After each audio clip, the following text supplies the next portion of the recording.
My Neighbor Gary's Ferret Hole, Part 3. Ironically, the ferret hole, not relevant to Part 3, because I waited all day for that ferret, Terry, to come out of that hole, and he didn't, till I left. And then he came out. And I know that because me and Gary are supposed to meet up the next day to go see the lady at the bank, to see if her husband will let us borrow his truck, to see if we could take the truck 3 hours away to get the van that broke down that Gary and Kyle bought on Craigslist, so they could bring it back and fill it full of plane parts, so they could bring the plane parts back to Gary's house, so they could make a plane, so they could make a tourism business in the sky, so to speak. So I meet up the next day with Gary. I go to his 1980s automobile and I get inside, and Gary comes out of the house carrying a pillowcase, and he hands it to me, says, "Hold this." I say, "Okay, what is in here?" "Oh, hello, Terry. Why do I have a pillowcase full of ferret?" That is it's a ferret sack. "Right, okay, so why do I have a sack full of ferret?" "Well, because he was feeling clingy today because he didn't come out of the hole. He was in the hole all yesterday, so I have to take him on a walk today. So I don't know if I get to take him on a leash. You can't take a ferret on a leash. What is he, like a chicken or a dog? No, you have to take ferrets in a ferret sack. It's because it's breezy and it's warm and it's just good. It's better. So we're gonna keep him in the sack today because he's feeling clingy." "Right. Okay. So I keep him in the pillowcase? It is not a pillowcase. If it was on a pillow, it'd be a pillowcase. It has a ferret in it, so it is a ferret sack. Yes, we're going to keep it in the ferret sack today because, like I said, he's being clingy. So this is his take a walk sack with me." "Right. Okay. All right. So do I pet him?" No, you can't, because then he will get excited, and you can't get him excited because he ate cheese yesterday. So he's very calm day today. Very calm day for Terry." "Right. Okay. So I'll just keep him on my lap. Yes, in the sack. Right, in the ferret sack." So we sit there as Gary hunkers down to drive the truck. Now, Gary is a whimsical creature at heart. However, his mood tends to border around kind of a gloomy curiosity. But today he was a bit more glowy than normal, especially the closer we got to the bank, the more giggly and glowy he got. It was almost giddy, actually, childlike giddiness. It started real deep, but then towards the bank, he almost couldn't hold it in. He was so happy. "Gary, are you good? What's going on?" I'm so excited for you. You get to meet Mabel today. Yeah, Mabel is the lady at the bank. She's ooh, watch the curve. She is great. Yeah, she's the best person. She's like if someone turned a hug into a muffin, and then the muffin wore glasses. I don't want to ruin it for you, but she's great. No, I don't think you ruined it at all.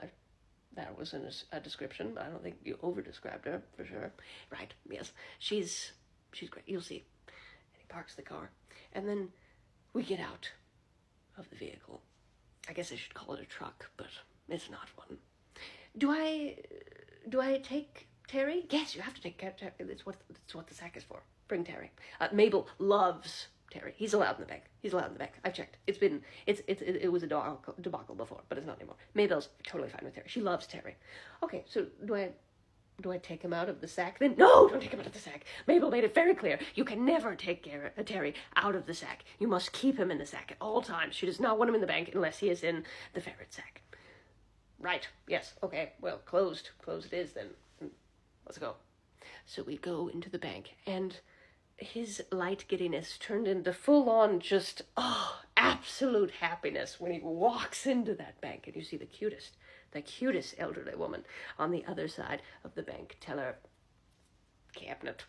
And she says, "Hi, Gary, how are you, honey? You're early this month. Come on up here." It's like, "Hi, Mabel." And she's like, "How are you, honey? You got a check for me?" "Well, I do. I have one. Yes. Okay. I don't have them all. No, I just have one because I'm early. But I do." And he pulls out this little personal designed Mickey Mouse check, and he hands it to her. And she's like, "Oh, thank you. Okay. All right. Let's see. 2, 4, 6, 8. And you see Gary's face just lighting up with giggles. And I'm like, "Are those all $2 bills?" "Yes." And 10, 12. Gary, do you cash your checks in all twos? I do. Yeah, he's the only one. He's the only one. I special order him just for him. 14, 16, 18. Gary, why? For pranks. What do you mean? What is, of course. This is the $2 bills. It is an excellent prank. I'll show you later. Anyway. Oh. No black licorice lollipops still. No, I'm sorry, honey. I looked. I don't even think they make them. 20, 22. Oh, but I do have something for you. Hold on. 24. I separated all these out for you. We got the root beer ones. And she pulls out 6 root beer dum-dums. And he goes, oh, these are my favorite. These are my favorite flavors so far. Here. And he gives 3 to me. He says 3 for you, 3 for me. They're great. You'll love them. I was like, oh, no, I've had them. I've had bank dum-dums before. I do like the root beer kind. Oh, they're the best flavor. They're so good. So good. You take them. It's good. Mabel, I have a question for you. Yeah, honey, what is it? Anything. I'm starting an airplane tourism business, but I have to build my own plane. To build my own plane, I have to have somewhere to put the parts. To have somewhere to put the parts, I need a van. I bought a van off Craigslist. It's 3 hours away. It broke down. I need it. In order to get it, I need a big truck. Can I borrow your husband's truck, please?